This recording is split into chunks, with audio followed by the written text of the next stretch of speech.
Local communities continue to mourn the 6 hostages found murdered by Hamas. Hundreds of mourners gathered in West Orange, New Jersey to remember 6 Israeli hostages killed by Hamas in Gaza. Meanwhile, communities continue to mourn the 6 hostages found murdered by Hamas a week ago. Last night in New Jersey, hundreds attended a multi-faith vigil in West Orange.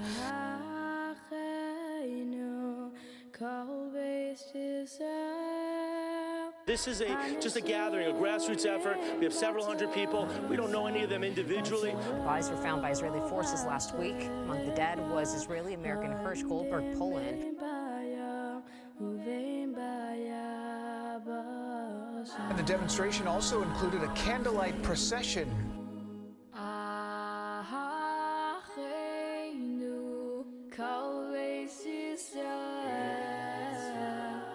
Among the dead include Ori Danino, who went back into the hot zone to help when he was captured by Hamas. While the mourners did not know the victims personally, they say they feel a deep connection to them and the war in Gaza.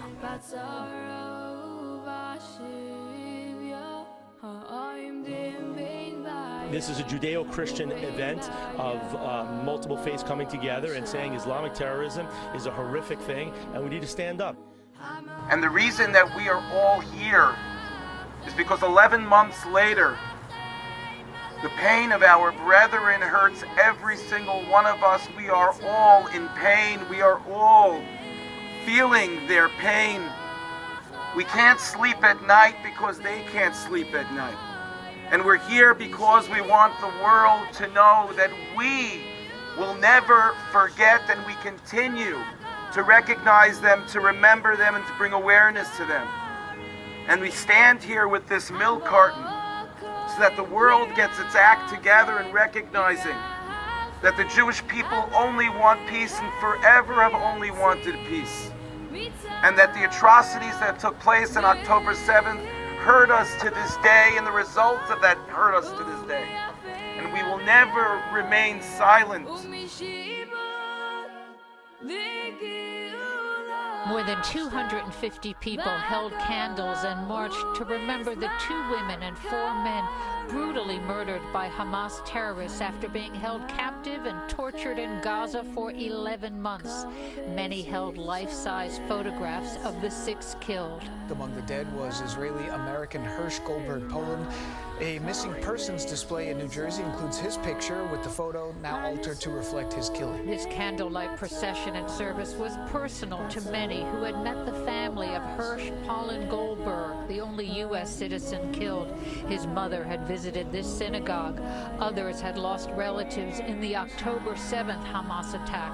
The rally cry has bring them home, subtly asserting some of the blame on the Israeli government. Why aren't we chanting, release them now, or let my people go? Hamas is 100% responsible. It's time we focus the world's attention on the brutal terror organization versus the United States and the world pressuring the sole democracy in the Middle East to give in to the demands of bloodthirsty, barbaric terrorists. Andrea Beer was in Israel, and she met the family of Elia Cohen, still being held captive. I pray for his release.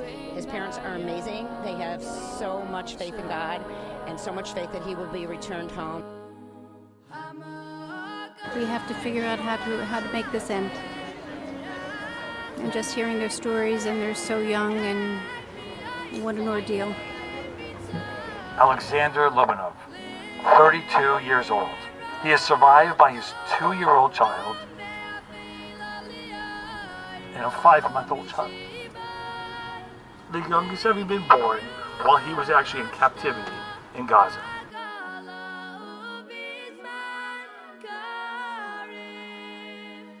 What gets to me is when we just throw around numbers 6 or 9 or 1,200, that every one of them is a beautiful human life that's been snuffed out for no reason other than they're a Jew. And this milk carton of remembrance will stay in place in front of Congregation AABJ and D at the synagogue until all the hostages are brought home.